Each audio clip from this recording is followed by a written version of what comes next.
नमस्कार मंडळी, मी वैदेही नेरुरकर खूप खूप स्वागत करते तुमच्या नव्या कोऱ्या व्हिडिओत. तर मंडळींनो, आज मी बनवलं हिरव्या वाटाण्याची झणझणीत अशी उसळ. तर ही वाटाणे मी रात्रीच भिजत घातलेलं आहे आणि थोडंसं मीठ टाकलं आहे, त्यामुळे टम्म असं सकाळी फुगाणी दिली छान. आणि त्यासोबत बटाटी, या बटाटीचा बरा कोणाबरोबर अफेवर जमतं, कोणती भाजी असून दे किंवा उसळ. त्याचबरोबर ह्या भाजलेला खोबरं होता माझ्याकडे, त्यासुद्धा मी उसळीसाठी तयार करून घेतले. आणि फोडणीसाठी कांदा, टोमॅटो आणि कढीपत्ता, त्यानंतर वाटप होतात आम्ही मिक्सरला बारीक वाटून घेतले. आणि त्यानंतर हिरवे वाटाणे आणि बटाटे हे एकत्र करून ना भाताच्याच कुकरमध्ये लावले.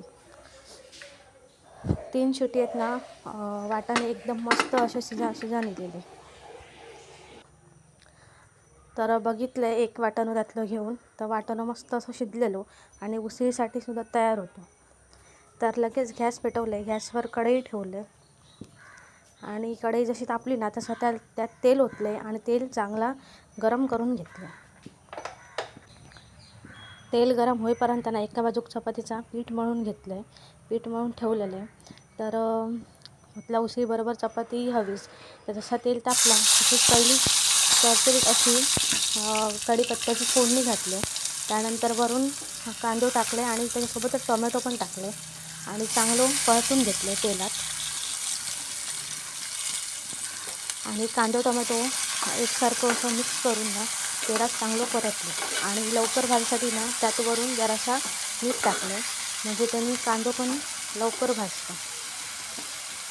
हिरव्या वाटाण्याची उसळ जरी म्हणतात ना, तर आमच्या घरात सगळ्यांकाच आवडतं, म्हणजे सगळ्यांच्याच आवडीची. आमचं जसं नाही, सगळ्यांच्याच आवडीची असतं मला प्रत्येकाच्या घरात. तर त्यात मीठ टाकून ना परत एकदा चांगलं ना कांदो आणि टोमॅटो चांगलं असं 2-3 मिनटांना परतवून लालसर होईपर्यंत तो परतवून घेतलो. कांदो जसं लालसर झालो ना तसं त्यात थोडीशी हळद टाकले आणि ह्यो असा आमचं घरगुती मालवणी मसालो, जो आम्ही वर्षभरासाठी जेवणासाठी वापरतो, तो ह्यात 2 चमचे मी टाकून घेतले. ह्यो जरा तिखट असा, त्यामुळे मी अंदाजाप्रमाणे 2 आणि त्यात जरासं आणखीन 1 चमचा टाकले आणि कांदा टोमॅटो परत मसाला चांगलं असं परतून घेतले. मालवणी मसाल्यामुळे ना घरभर ना फोडणीचं छान असं वास सुटलेलो आणि एक टेस्टसुद्धा वेगळी येतात, छान येतात या जेवणात. आणि त्यानंतर हिरवे वाटाणे आणि ती बटाटी त्यात ओतून चांगलं ढवळून घेतले आणि ताटली ठेवून ते चांगली रटमट टाकत त्याच्यावर ताटली ठेवून वाफ काढून घेतले.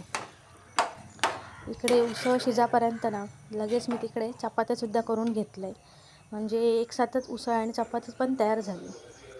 तर ताटली काढून बघितले तर चांगली रटमटलेली वाटाणे उसळ चांगली रटमटली होती. तर त्यात या भाजलेला वाटप होता ज्या मी लावून घेतलेले त्या टाकले आणि पुन्हा एकदा छान अशी उसळ परतून ना सगळा वाटप आणि असं मिक्स करून घेतलं, म्हणजे वाटप पूर्ण उसळी काही लागलं. आणि उसळच होती त्यामुळे जास्त पाणी न घालता जेवढी हवी ना तेवढीच मी अशी जाडसर ठेवलेलं आहे, म्हणजे ती चपातीसोबतसुद्धा खाऊक चांगली लागतात. आणि इकडे आपली उसळ आणि हिरव्या वाटाण्याची उसळ आणि चपाती तयार असा. तर तुम्हीसुद्धा एकदा अशीच बनवा नक्कीच. आणि व्हिडिओ आवडलोच तर लाईक करा, शेअर करा आणि सबस्क्राईब.